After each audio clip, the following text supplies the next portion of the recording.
Hi hello good evening. ನಾನು last ವಿಡಿಯೋದಲ್ಲಿ ಹೇಳ್ದಾಗೇನೆ ನಂದು ಹೊಸ ಫೋನ್ ಬಂದಿತ್ತು. ಸೊ ಹಾಗಾಗಿ ಒಂಥರ ಓಪನಿಂಗ್ ವಿಡಿಯೋ ಥರ ಮಾಡಿಸ್ಕೊಂಡೆ ಕೃಷ್ಣ ಅವ್ರ ಹತ್ರ. ಮತ್ತು ಇದು ನಾನು ತೊಗೊಂಡಿರೋದು ರೆಡ್ಮಿ ನೋಟ್ 7 ಪ್ರೋ. ಕ್ಲಾರಿಟಿ ತುಂಬ ಚೆನ್ನಾಗಿದೆ, ಕ್ಯಾಮ್ರಾ ಕ್ಲಾರಿಟಿ. ಬಿಕಾಸ್ ನಾನು ಆಲ್ರೆಡಿ ಫಸ್ಟ್ ಯೂಸ್ ಮಾಡ್ತಿದ್ದು ಇದೇನೆ. ಸೊ ನನಗೆ ಫೋನಲ್ಲಿ ಅದೇ ಬೇಕು ಇದೇ ಬೇಕಂತ ಏನು ಅಷ್ಟೊಂದು ಕಾಸ್ಟ್ಲಿ ಫೋನೇ ಬೇಕು ಅಂತ ಆ ಥರ ಏನು ಮೈಂಡ್ಸೆಟ್ ಇಲ್ಲ.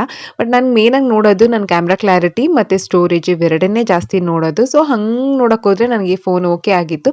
ಸೊ ಇದನ್ನೇ ತಗೋತೀನಿ ಅಂತ ಹೇಳಿ ಮತ್ತೆ ಇದನ್ನೇ ತಗೊಂಡೆ. ತುಂಬ ಒಂಥರ ಖುಷಿ ಆಯ್ತು. ಏನೇ ಒಂಥರ ಹೊಸದಾಗಿ ಮನೆಗೆ ಬಂದ್ರೂ ಖುಷಿ ಆಗುತ್ತಲ್ವಾ. ಸೊ ಹಾಗಾಗಿ ಮತ್ತೆ ದೇವಸ್ಥಾನಕ್ಕೆ ಹೋಗಿದ್ದಿದ್ದು ನೆಕ್ಸ್ಟ್ ಡೇ ಅಂತೂ ಮೋನುಗೆ ಸಿಕ್ಕಾಬಟ್ಟೆ ಫೀವರ್ ಬಂತು.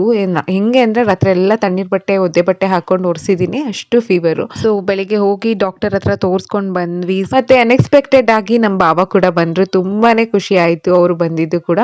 ಅಲ್ಲಿ ಮನೆಯೆಲ್ಲ ಮೆಸ್ಸಿ ಮೆಸ್ಸಿ ಥರನೇ ಇದೆ. ನಾನು ಏನೂ ಕ್ಲೀನ್ ಮಾಡಿರಲಿಲ್ಲ ಬಿಕಾಸ್ ನೈಟೆಲ್ಲ ನಿದ್ದೆ ಇರಲಿಲ್ಲ ಮೋನು ನೋಡಿಕೊಂಡು.